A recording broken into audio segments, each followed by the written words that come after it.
اس میں وہ ججز شامل نہ کیے جائیں جن کا مفادات کا ٹکراؤ ہے۔ اب ناظرین، اس خط کا اگر ہم پوسٹ مارٹم کریں یا سکروٹنی کریں تو منصور علی شاہ صاحب جیسے کہہ رہے ہیں کہ میں نے 5 رکنی بینچ کی تجویز دی تھی، تو جج تو اس میں جو بینچ بنا ہے وہ 6 رکنی ہے، تو ایک جج اضافی ہوا، لیکن لیٹر میں جسٹس منصور علی شاہ صاحب 2 ججز پہ اعتراض اٹھا رہے ہیں، ایک جسٹس جمال خان بندوخیل پہ، دوسرا اعتراض اٹھا رہے ہیں جسٹس منصور علی شاہ صاحب جو ہیں وہ جسٹس محمد علی مدر صاحب پہ۔ تو پھر آپ کا 6 رکنی بینچ تھا، یہاں پہ آپ کا 5 رکنی بینچ تھا، یہاں پہ 6 ججز کا بینچ بنا ہے، تو آپ ایک جج پہ اعتراض اٹھاتے، آپ نے 2 جج پہ اعتراض اٹھا دیا۔ تو یہ بھی ناظرین ایک تضاد منصور علی شاہ صاحب کے اپنے موقف میں یا لیٹر میں سامنے آ رہا ہے جو بات انہوں نے لکھی ہے، یا ایک سوال اٹھ جاتا ہے کہ ایک پر آپ کا اعتراض ہو سکتا ہے، آپ نے 2 ججز پہ کیوں اعتراض اٹھایا؟ لیکن ناظرین اس پہ ایک اور بحث ہو سکتی ہے کہ منصور علی شاہ صاحب نے لیٹر میں یہ بھی لکھا ہے کہ جن ججز کا مفاد ہے، جو پہلے جو مرکزی کیس ہے اس کی فکسیشن کا کانسٹیٹیوشن بینچ میں 27 جنوری کو سماعت کے لیے مقرر کرنے کا فیصلہ کر چکے ہیں، ان کو بینچ میں نہیں شامل کرنا چاہیے تھا۔ اب یہاں پہ ناظرین ایک اور جو سوال سامنے آ رہا ہے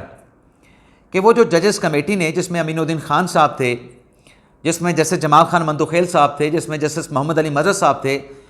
اس کمیٹی کے فیصلے پہ کہ 27 جنوری کو 26ویں آئینی ترمیم کی درخواستیں اور جو 191A کی تشریح سے متعلق جو کیس ہے وہ وہاں پہ لگے گا، ان ججز پہ یا ان کے فیصلے پہ منصور شاہ صاحب کیسے اعتراض اٹھا سکتے ہیں؟ میری نظر میں تو نہیں اٹھا سکتے، کیونکہ اس کمیٹی کو جو کیس ریفر کیا گیا تھا، اس کمیٹی کو کیس ریفر کیا تھا جسٹس یحییٰ افریدی صاحب کی کمیٹی نے۔ تو جب یحییٰ افریدی صاحب کی کمیٹی نے کیس ان کو ریفر کر دیا، ان کا پھر پیچھے والے معاملے کے ساتھ کوئی تعلق نہیں بنتا کہ منصور شاہ صاحب نے کیا آرڈر کیا تھا، منصور شاہ صاحب کا آرڈر کیا تھا، کون سا بینچ بننا تھا، کون سا بینچ نہیں بننا تھا۔ تو مندوخیل صاحب کا اور جسٹس محمد علی مدر صاحب کا تو اس کیس پورے کیس کے ساتھ جو اعتراض منصور شاہ صاحب کا ہے، نہ کوئی تعلق بنتا ہے، نہ کوئی واسطہ بنتا ہے، نہ کوئی لینا دینا بنتا ہے۔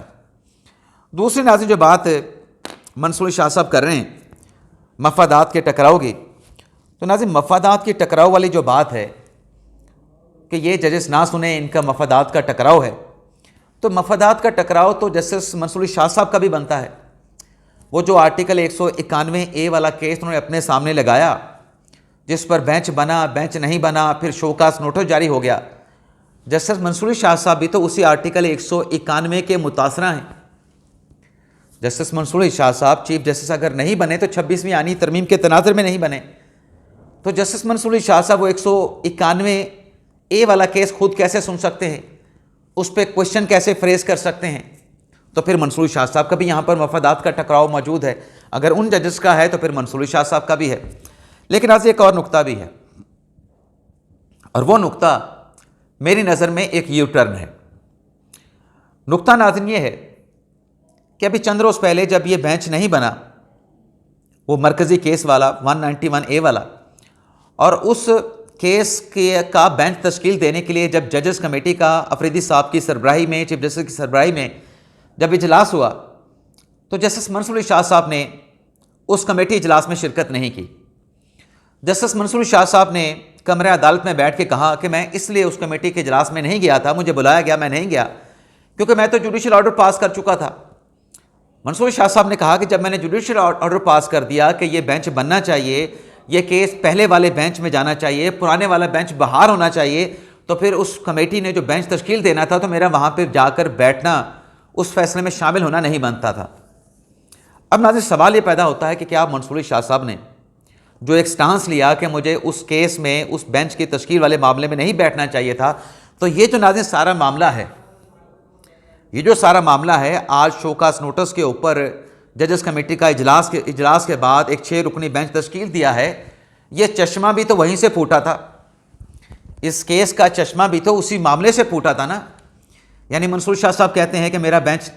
میں نے جوڈیشل آرڈر کر دیا تھا، کمیٹی نے اس پہ بینچ بنانا تھا، میں وہاں پہ نہیں گیا تو وہ بینچ نہیں بنا۔ منصور شاہ صاحب نے شوکاس نوٹس لے لیا، شوکاس نوٹس پر سماعت کرنے کے بعد عدالتی معاونین مقرر کر دیے، عدالتی معاونین مقرر کرنے کے بعد مزید 2 عدالتی معاونین مقرر کر دیے، اٹارنی جنرل کو نوٹس جاری کر دیا، اور پھر سب کو سننے کے بعد منصور شاہ صاحب نے فیصلہ بھی محفوظ کر لیا۔ تو یہ سارا معاملہ، یہ جو ساری لیٹیگیشن ہے، اس کا چشمہ تو وہیں سے پھوٹا تھا۔ تو جب پہلے پریکٹس اینڈ پروسیجر کمیٹی کے اجلاس میں منصور شاہ صاحب نہیں بیٹھے تھے اپنے جوڈیشل آرڈر کی وجہ سے، تو وہ جوڈیشل آرڈر تو آج بھی موجود ہے اور یہ سارا کیس وہیں سے نکلا ہے. تو پھر اب اس انٹرا کورٹ اپیل پر بینچ کی تشکیل کے حوالے سے کمیٹی کا جو اجلاس ہوا، اس اجلاس میں پھر منصور شاہ صاحب جا کے کیوں بیٹھ گئے؟ پھر آپ کو اس اجلاس میں بھی شرکت نہیں کرنا چاہیے تھی. یہاں پر بھی پھر سوال یہ ہے کہ کیا مفادات کا ٹکراؤ ہے یا نہیں؟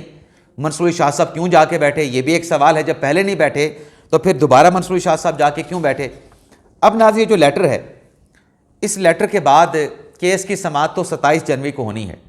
لیکن 3 ججز پہ سوال آ رہا ہے، بلکہ 4 ججز پہ سوال آ رہا ہے. جو منصور شاہ صاحب نے لیٹر لکھا کہ میں نے تو 5 کا پرپوز کیا تھا، منصور شاہ صاحب یحییٰ فریدی صاحب نے 4 کا پرپوز کیا تھا، تو 6 رکنی بینچ کیسے بن گیا؟ تو اس کا سیدھا سیدھا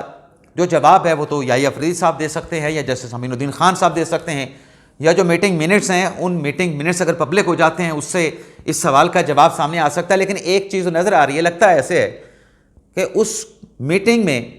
منصور شاہ صاحب پہلے اٹھ کے چلے گئے تھے. یہ میری ایک اسسمنٹ ہے، میری کوئی خبر نہیں ہے.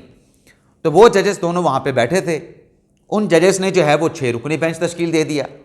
اب 6 رکنی بینچ پر جو منصور شاہ صاحب کا سوال ہے وہ ہو سکتا ہے کہ کوئی سپریم کورٹ کی طرف سے کوئی چیز آ جائے، کسی جج کا جواب آ جائے تو یہ کلیئر ہو جاتی ہے. لیکن ناظرین اب جسٹس جمال خان مندوخیل اور جسٹس محمد علی مدر صاحب پہ جو اعتراض اٹھایا ہے، اس اعتراض کی کوئی لاجک بنتی نہیں ہے. جج صاحبان اس لیٹر کا جواب دیں، یحییٰ فریدی صاحب کا جواب آئے نہ آئے، مندوخیل صاحب کا جواب آئے نہ آئے، محمد علی مدر صاحب کا جواب آئے نہ آئے. لیکن ایک اور سوال بھی ہے ناظرین، یہ بینچ کے اوپر اعتراض تو درخواست گزار کی طرف سے اٹھایا جاتا رہا. ہمیشہ بینچ جو بنتا ہے اس پہ اعتراض درخواست گزار اٹھاتے رہیں. کیا منصور شاہ صاحب یہ اعتراض اٹھا کے، یہ جو خط ہے ان کا 2 ججز پہ اعتراض کا، کیا وہ درخواست گزار بن گئے ہیں؟ یہ بھی ناظرین ایک سوال ہے. لیکن ہو سکتا ہے ناظرین کیونکہ منصور شاہ صاحب نے جو اپنے لیٹر میں کہا ہے کہ میرا یہ جو لیٹر ہے، جو ریکارڈ ہے بینچ کانسٹیٹیوشن کی، جو ججز کمیٹی کا اجلاس ہے، اس اجلاس کے ریکارڈ کے ساتھ لگایا جائے، تو ہو سکتا ہے ناظرین جب 27 جنوری کو انٹرا کورٹ اپیل پر سماعت ہو تو اس بینچ میں بیٹھے جو ججز ہیں، جیسے جمال خان مندوخیل، جسٹس محمد علی مظہر، ان کی طرف سے کوئی رسپانس بھی آ جائے جو ان پہ اعتراض اٹھایا گیا ہے. ہو سکتا ہے کہ سامنے جو لیٹیگینٹس ٹھہرے ہوں، جس میں نذر عباس صاحب ہیں، کیونکہ انٹرا کورٹ اپیل تو ان کی ہے، اور دوسرے فرق وہاں پر اٹارنی جنرل ہوں گے. ہو سکتا ہے کہ ان کی طرف سے بینچ پہ اعتراض ہی نہ اٹھایا جائے، وہ کہیں کہ ہمیں یہ بینچ ایکسیپٹیبل ہے. تو جب ان کے لیے بینچ ایکسیپٹیبل ہو تو پھر منصور شاہ صاحب کا یہ جو اعتراض ہے، یہ ناظرین پھر کہاں پہ فال کرے گا؟ اس اعتراض کا کیا بنے گا؟ یہ بھی ایک چیز ہے. لیکن ایک چیز ناظرین ضرور ہے، وہ ناظرین یہ ہے کہ یہ جو 27 جنوری کو، پہلے ایک اور چیز بھی بتا دیں کہ منصور شاہ صاحب نے ناظرین جو فیصلہ محفوظ کر رکھا ہے، اس محفوظ فیصلے کی کاز لسٹ پہ بھی نظریں ہیں کہ آیا کہ منصور شاہ صاحب کی جانب سے جو فیصلہ ہے کیا یہ پیر کے دن سنا دیا جائے گا؟ کیونکہ اگر پیر کے دن منصور شاہ صاحب اس کیس کا فیصلہ نہیں سناتے تو پھر وہ انٹرا کورٹ اپیل میں بینچ بیٹھے گا. وہ بینچ منصور شاہ صاحب کی جو سماعت ہے، جو شوکاز نوٹس نذر عباس کو جاری کیا گیا ہے، اس شوکاز نوٹس کا جائزہ لے کے اس پہ کوئی بھی آرڈر پاس کر سکتے ہیں. اور پھر پیر کے بعد اگر یہ فیصلہ، جیسے میں نے کہا کہ منصور شاہ صاحب کاز لسٹ نہیں دیتے، فیصلہ لکھ کر اس کے اناؤنسمنٹ کے حوالے سے آفس کو یہ نہیں کہتے کہ کاز لسٹ جاری کر دیں، تو پھر منگل سے جمعرات تک تو منصور شاہ صاحب کراچی بینچ میں بیٹھ کے، کراچی رجسٹری میں بیٹھ کے مقدمات کی سماعت کریں گے. تو پھر تو یہ سارا معاملہ پھر انفکشس ہو جائے گا. جب انٹرا کورٹ اپیل میں انٹرا کورٹ بینچ کا فیصلہ آ جائے گا، جو بھی فیصلہ آئے گا، تو پھر یہ چیز پیچھے چلی جائے گی. لیکن ناظرین 27 جنوری کو جو سماعتیں ہونے جا رہی ہیں سپریم کورٹ میں، بڑے اہم کیسز لگے ہیں. ایک تو یہ انٹرا کورٹ اپیل لگی ہے، اس پر تو نظریں ٹکی ہیں، لیکن 2 اور کیسز بھی ہیں. ایک وہ کیس جس سے یہ ساری لیٹیگیشن سامنے آئی ہے، جو منصور شاہ صاحب کا لیٹر بھی سامنے آیا ہے، جو 6 رکنی بینچ بنا ہے، جو شوکاز نوٹس جاری ہوا ہے، یعنی آرٹیکل 191A کی تشریح کے حوالے سے وہ مندوخیل صاحب سنیں گے. 2 ناظرین جو دیگر کیسز ہیں، نہیں مندوخیل صاحب نہیں سنیں گے، وہ آئینی بینچ سنے گا. جو مین کیس ہے وہ آئینی بینچ سنے گا امین الدین خان صاحب کی سربراہی میں. لیکن وہاں پہ ناظرین جو دوسرا کیس لگا ہے، وہ کیس ناظرین لگا ہے 26ویں آئینی ترمیم والا. اب 26ویں آئینی ترمیم کے معاملے کو ناظرین، کیس کو لے کے، اس کی سماعت کو لے کے سپریم کورٹ میں بڑی ہلچل ہے. پنڈورا باکس منصور شاہ صاحب کے جو خط پہ کھلا وہ اپنی جگہ پہ، لیکن 26ویں آئینی ترمیم کے کیس کی سماعت کو لے کے بھی سپریم کورٹ میں بڑی ہلچل پائی جاتی ہے. اور ہلچل اس معاملے کو لے کے کہ بہت سارے لیٹیگنٹ، بہت سارے لوگ اس کیس کی سماعت کو سننے کے لیے آ سکتے ہیں، کیونکہ 22-23 تو درخواست گزار ہیں اور 22-23 درخواست گزاروں میں کوئی 30-35-40 وکلا ہیں، تو 70 سیٹیں کی کیپیسٹی کا کمرہ عدالت ہے جہاں پر اس کیس کی سماعت ہونی ہے، تو لوگوں کو کیسے ایڈجسٹ کرنا ہے؟ اور پھر وہ وکلا تو درخواست گزار والے وکلا تو اپنی جگہ پہ، اس کے علاوہ بھی کیس میں دلچسپی رکھنے والے جو وکلا ہیں، جو اور طبقہ فکر کے لوگ ہیں، سول سوسائٹی کے لوگ ہیں، صحافی ہیں، وہ بھی آئیں گے، ان کو 70 کیپیسٹی والے کمرہ عدالت میں کیسے ایڈجسٹ کرنا ہے؟ تو اس حوالے سے ناظرین فیصلہ یہ کیا گیا ہے کہ خصوصی پاسز جاری کیے جائیں گے، صحافیوں کو بھی خصوصی پاسز جاری کیے جائیں گے، اور کمرہ عدالت میں کیپیسٹی سے زیادہ صحافی نہیں ہوں گے، لوگ نہیں ہوں گے، اور جو ایکسٹرا لوگ آئیں گے ان کے لیے کمرہ عدالت نمبر 6 اور 7 میں جو سماعت ہے اس کی آڈیو کا وہاں پہ بندوبست کیا جائے گا۔ جو ایکسٹرا لوگ آئیں گے ان کو کمرہ عدالت نمبر 6 اور 7 میں جو ہے وہ ایڈجسٹ کیا جائے گا۔ اجازت چاہتے ہیں ناظرین، اللہ حافظ۔